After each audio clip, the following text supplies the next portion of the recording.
Bismillahirrahmanirrahim. Assalamualaikum warahmatullahi wabarakatuh. Alhamdulillahi rabbil alamin. Allahumma lakal hamdu ala ni'matil islami wal iman, walakal hamdu an ja'alana min ummati Muhammadin alaihi salatu wassalam. Ashhadu an la ilaha illallah wahdahu la syarikalah, wa ashhadu anna Muhammadan abduhu wa rasuluh. Allahumma salli wa sallim wa barik ala sayyidina Muhammad wa ala alihi wa sahbihi ajma'in. Amma ba'd. Yang kami hormati Dewan Hakim yang arif dan bijaksana, serta hadirin yang kami muliakan. Bangsa Indonesia memiliki keragaman yang begitu banyak, termasuk agama. Bagi bangsa Indonesia, keragaman diyakini sebagai takdir, tidak diminta, akan tetapi pemberian Tuhan yang mencipta untuk diterima dan bukan dihina. Tidak untuk digugat, akan tetapi disyukuri sebagai nikmat.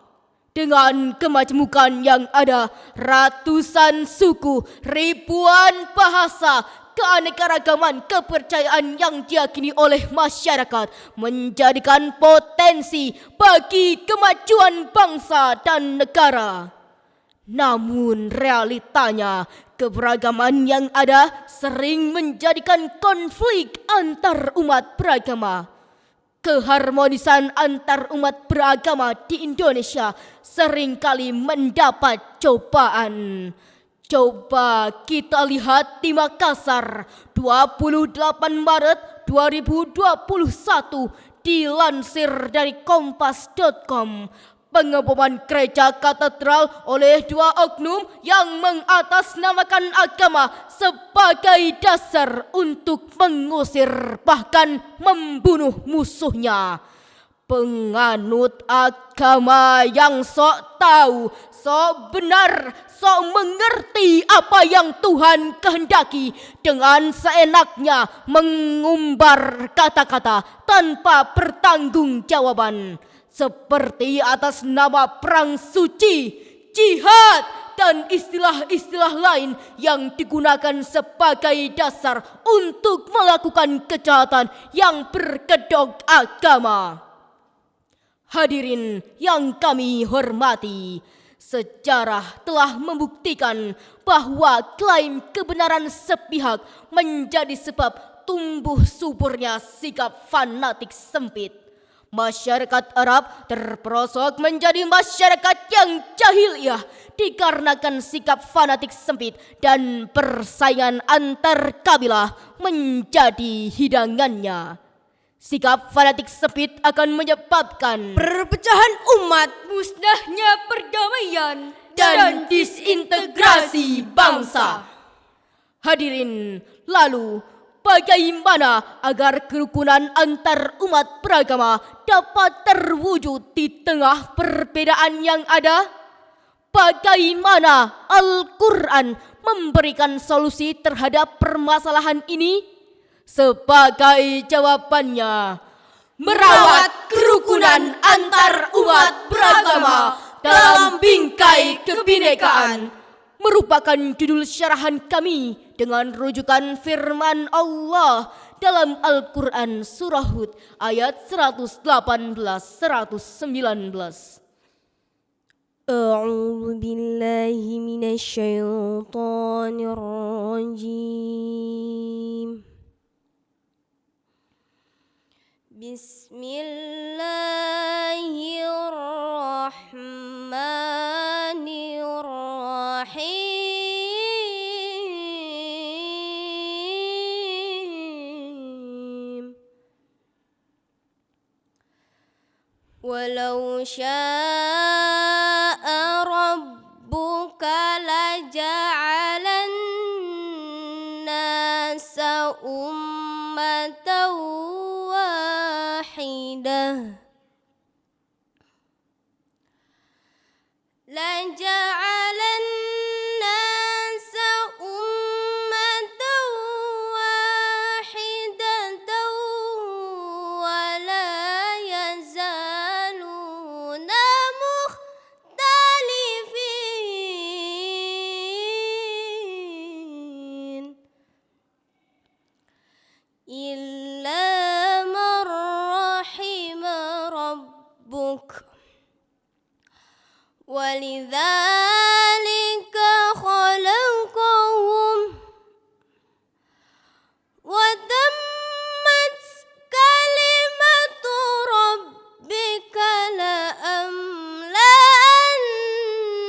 jahannam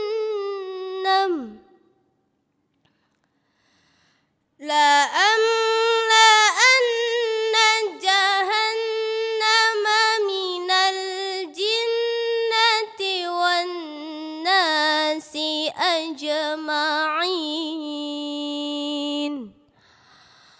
Sadaqallahul azim. Aku berlindung kepada Allah dari godaan syaitan yang terkutuk dengan menyebut namamu ya Allah yang maha pengasih, maha penyayang. Dan jika Tuhanmu menghendaki, tentu Dia akan menjadikan manusia umat yang satu. Namun mereka senantiasa berselisih dalam urusan agama, kecuali orang yang dirahmati oleh Tuhanmu menurut kehendaknya. Itulah Allah menciptakan mereka. Kalimat keputusan Tuhanmu telah tetap. Aku pasti akan memenuhi neraka jahanam dengan pendurhaka dari kalangan jin dan manusia semuanya. Maha benar Allah yang maha agung atas segala firman-Nya. Dewan Hakim yang kami hormati, hadirin yang berbahagia, Profesor Dr. Wahbah Zuhaili dalam tafsir Al-Munir jilid 6 halaman 426 menjelaskan, ayat ini merupakan dalil yang jelas bahwa perintah berbeda dengan kehendak. Hal ini nampak jelas dalam kalimat walau syaa rabbuka, dan jika Tuhanmu menghendaki. Allah Subhanahu wa ta'ala tidak memaksa mereka untuk mengikuti agama yang benar, akan tetapi memberikan pilihan kepada mereka, dan ini merupakan dasar dari taklif. Padahal sejatinya Allah Maha Kuasa untuk menjadikan manusia umat yang satu, yaitu beriman semua atau kafir semua. Sedangkan Azam Makhsyari berpendapat dalam kalimat walau syaa rabbuka, Allah Subhanahu wa ta'ala bisa saja memaksa mereka untuk menjadi satu pemeluk agama, yaitu agama Islam. Ibnu Katsir juga menjelaskan maksud dari kalimat wala yazaluna mukhtalifina illa man rahima rabbuk, yaitu berselisih dalam masalah agama, keyakinan, mazhab dan pendapat. Mereka akan senantiasa berselisih kecuali orang-orang yang diberi rahmat oleh Allah Subhanahu wa ta'ala. Hadirin yang kami hormati, Ayat ini juga dapat dipahami bahwa pluralitas agama merupakan suatu keniscayaan kehendak dari Allah Subhanahu wa taala yang tidak dapat diubah. Oleh karena itu, pernyataan illa man rahima rabbuk menjadi jelas dalam konteks pluralitas agama. Dengan demikian, antar umat beragama tidak akan saling menyinggung, menggunjing atau mencari-cari perbedaan yang ada. Sekar gambu ping catur kang cinatur pola kang kalantur. Bab agama harus diatur. Jangan bentrok terhadap agama lain. Caranya dengan berdialog bersama dan saling menghormati serta menjunjung tinggi toleransi. Dengan begitu akan saling menerima dan tercipta kerukunan antar umat beragama. Hadirin, Al-Quran sangat menghormati dan menghargai prinsip-prinsip kemajemukan yang merupakan realitas kehendak Allah Subhanahu wa taala. Umat manusia diperintahkan untuk saling mengenal satu dengan yang lainnya sehingga tercipta kerukunan. Hal ini dengan tegas dijelaskan dalam Al-Quran surah Al-Hujurat ayat 13. Bismillahirrahmanirrahim. Ya ayuhan nas, inna khalaqnakum min dzakarin wa untha wa ja'alnakum syu'uban wa qabaila lita'arafu. Profesor Dr. Quraisy Shihab menjelaskan ungkapan saling mengenal mengandung maksud timbal balik. Semakin kuat pengenalan akan semakin terbuka peluang untuk memberi manfaat. Saling mengenal akan mengundang untuk saling mengakui eksistensi dan saling mengakui eksistensi akan mengundang untuk saling menghormati. Hadirin yang berbahagia, sejarah juga membuktikan bahwa toleransi merupakan senjata yang ampuh untuk menghadapi perbedaan dan keberagaman. Masih ingatkah kita Piagam Madinah yang menjadi saksi perjanjian formal antara Nabi Muhammad SAW untuk mempertahankan Yasrib dengan seluruh suku dan kaum yang berbeda agama?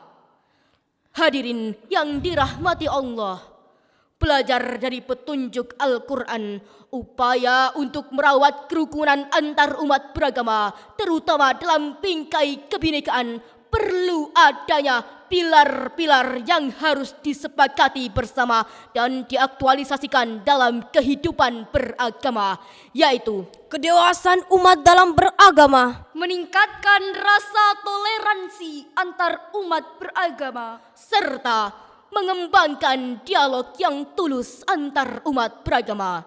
Dengan demikian, ketika sebuah perbedaan dapat diterima dengan bijaksana, akan menciptakan kekuatan untuk mewujudkan kerukunan antar umat beragama. Hadirin, simpulan dari syarahan ini adalah keberagaman merupakan suatu kepastian kehendak dari Allah Subhanahu wa taala. Upaya untuk merawat kerukunan dari sikap fanatik sempit dapat dilakukan dengan cara toleransi. Oleh karena itu, mari bersama-sama meningkatkan rasa toleransi atau tenggang rasa. tidak ada hal yang indah selain doa. Tidak ada awalan tanpa akhiran. Demikianlah syarahan yang dapat kami sampaikan. Terima kasih atas segala perhatian dan mohon maaf atas segala kekurangan. Mekono nasi Kota Pekalongan, toleransi untuk kerukunan. Mangan kupat tutul santen, pilih lepat lunyuwon pangapunten. Wassalamualaikum warahmatullahi wabarakatuh.